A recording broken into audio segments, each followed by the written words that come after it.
তো গাইস দেখো কীরকম বৃষ্টি হচ্ছে সকাল সকাল।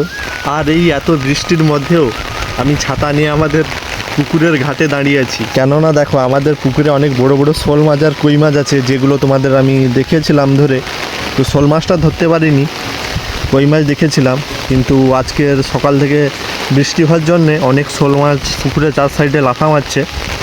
তো আমি এসে গেছি ওদের একটু সাহায্য করার জন্য, মানে একটু হাত ধরে তুলে দেবো আর কি, যার ধরে দাঁড়িয়ে আছি।